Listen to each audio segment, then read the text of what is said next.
Karam Ibudong Nongsaba Haraubaga Mari Linana, Gongba Lam Yengba, Shabal Lam Tokpa Haidana Torum Ama He Pangtoi. Hariba Pangtoi but Toromasiga Marilina, Hiang Tanabagi Toromso Pangtoi. Gongba Lam Yengba, Shabal Lam Tokpa Hariba Sekari, no Haina Equina, some Tijarubada. Akang Ahi Aljaman Sing a Takpir Bagi Matung in a D. Ibudo Ibendo Anigi Akwa with the Ladiba, Puna Mapu Masamana Singbu, Tausan Birege, Yaipalage Haibduna. Yumthong Kuding, Tongan Kuding, Chatuna, Ibudo, Ibendona, Mayam Quai Unaba Amasung, Mayam Yapam Maning, Tunganbabu, Gongbalam Yangba, Sabalam Topokawi, Haina Tenaje. Mashik Iruinana, Yang Kumayam Hak Yingminashi.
Tamlangi Tauburi Karigi Ningai Dana Tumliba Angang Badolai Taktuda Ning Tamlangi Tauburi Karigi Ningai Dana Tumliba Angang Badolai Taktuda Thawai na chatki lai ram linda Hakshang na lay hauri lay mai thakta Ning tamlangi Tauburi Karigi ningay dan tumliba Angang badolay Taktuda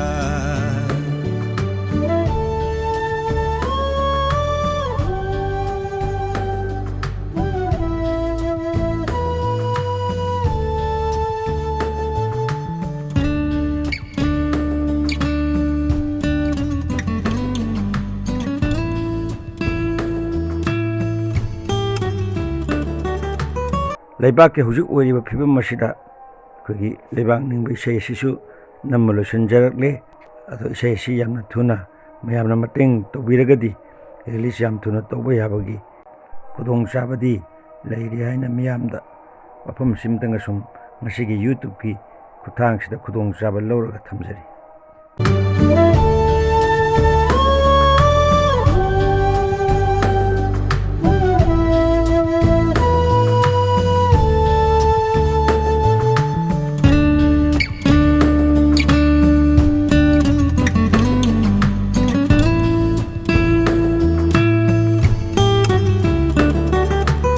ꯊꯥꯕꯨꯡ ꯇꯔꯥ ꯅꯧꯄꯨꯗꯨꯅ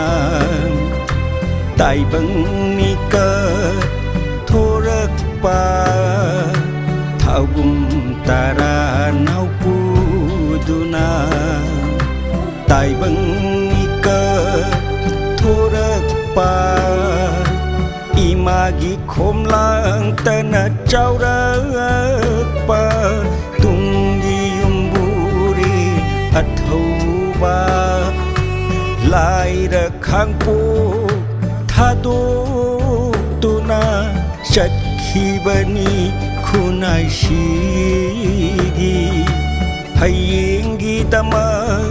하잉기다마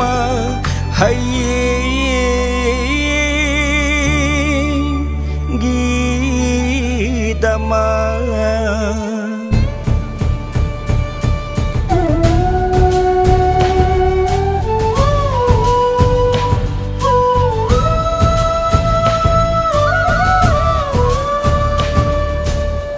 Isai mati amatang aina mayamna khanganjaningbaga loinana tahanjabani isai ase master sagadaba khaktamak ngaire aduga hauji amuk aikoigi hiyanglamda mai onsillaga akoi lai haraubagi kumaisi yengminarasi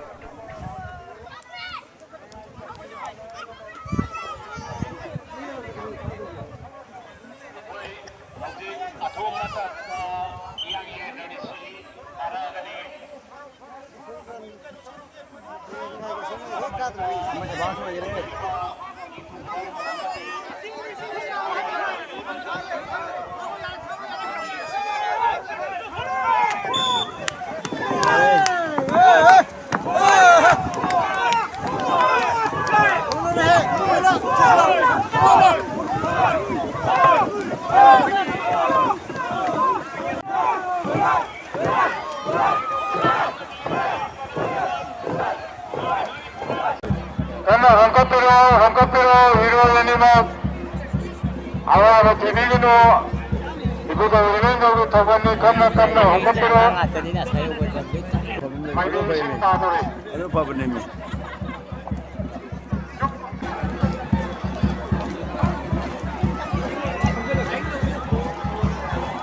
Hangkapiro, Sige, punira di line bina.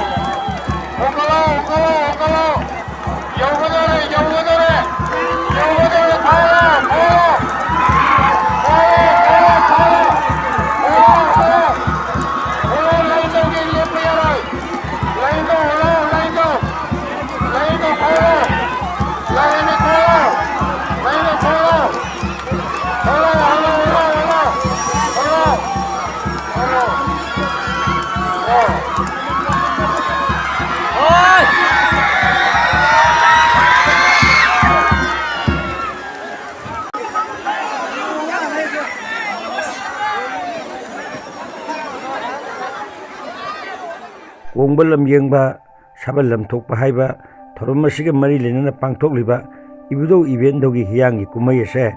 anirak thokna tanai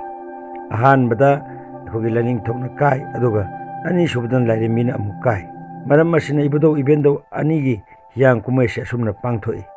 aduga akhogi lai committee singi maikai degi thaina degi chanaduna laklaba khudul tamjabagi thorom asida athoi ahengi wafam yaudana chumna khaki ibudau event do thokon torba sing aduda mana chap manana pi kanana su athoi helaiti kanana su heli thoi haibagi khetnaba leitana chap manana hairiba akogi khudol pose lai committee sing pibi hiyang tongliba pana ni ge makai tigisu kanana nungai taba kaisu thudokpa wakhal ahenba khaluba leitana lagi thorom pangthoktuna lai matang asida aikoina hallam singna hairamba pawro ma ningsingba yai madudi hiyang tanaringai tumbagi sen thauba haiba pawro se karamna hairamnibno haibase masi akoi ningsingba yai hiyang gi nungairaba kumai marakta akogi tumbagi sel thorok haibase kan chadana akogi lalang baga haiba haibadi matam chadana matang chadana tawba thabaksing adubu akoina ꯍꯤꯌꯥꯡ ꯇꯥꯟꯅꯔꯤꯉꯩꯗ ꯇꯨꯡꯕꯥꯒꯤ ꯁꯦꯟ ꯊꯧꯏ ꯍꯥꯏꯅ ꯑꯁꯨꯝꯅ ꯄꯥꯎꯔꯧ ꯊꯝꯕꯤꯔꯝꯃꯤ꯫ ꯃꯁꯤ ꯑꯍꯜ ꯂꯃꯟꯁꯤꯡꯅ ꯌꯥꯝꯅ ꯀꯨꯏꯔꯕꯒꯤ ꯃꯃꯥꯡꯗꯒꯤ ꯁꯤꯖꯤꯟꯅꯗꯨꯅ ꯃꯩꯍꯧꯔꯣꯟꯒꯤ ꯍꯥꯛꯇꯛꯇꯒꯤ ꯂꯥꯛꯂꯕ ꯌꯥꯝꯅ ꯂꯤꯔꯕ ꯑꯍꯜꯁꯤꯡꯅ ꯁꯤꯖꯤꯟꯅꯕ ꯄꯥꯎꯔꯧ ꯑꯃꯅꯤ ꯍꯥꯏꯅ ꯊꯝꯖꯒꯦ꯫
Hayang ahanap ni kamong na namin eh.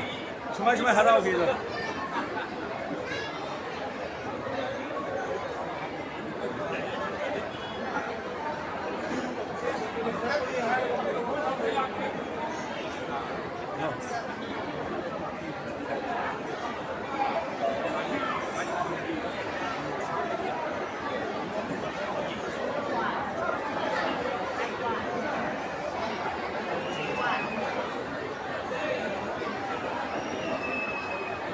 맞아, 맘마 이제 하영이 꼬리 보이는 남만 더 보지. 그래, 이들 더 들어. 이들 더 들어. 아, 나가라고네. 이들 또 무슨 말이야? 하영 나가게 날씨 달라지 가는.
Kayo men ye ye ya ga thori thok salam thori thau ya lam thori thaba pung thau tami hamba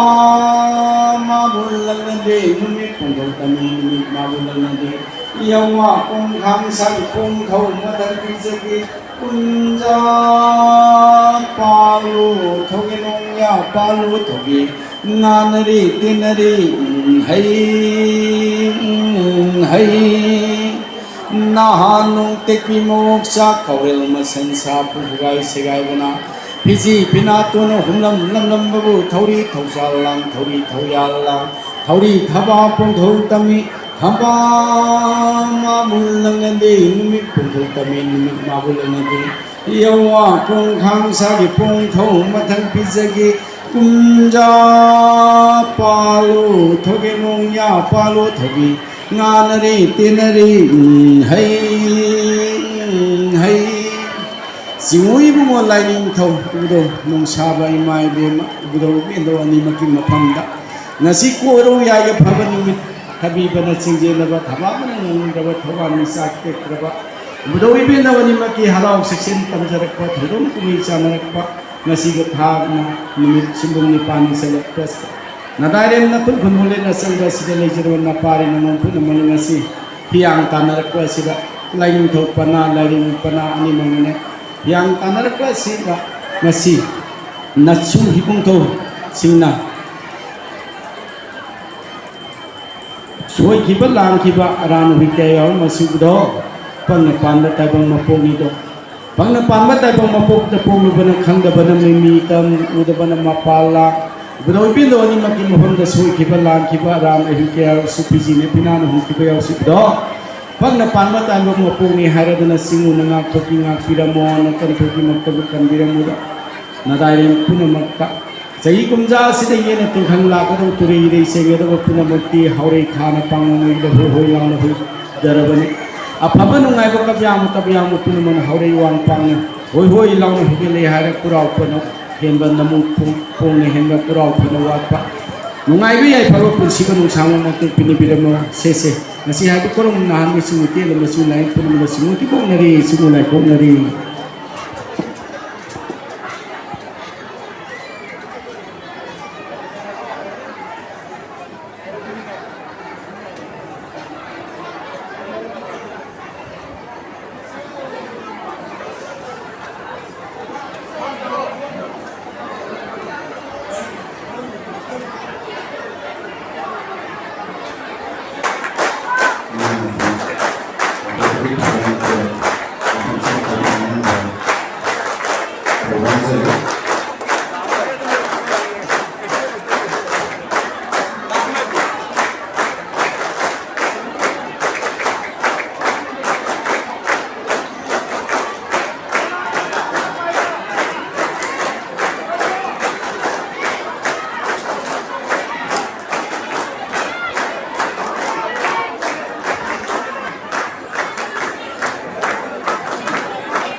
Hãy subscribe cho kênh Ghiền Mì Gõ để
không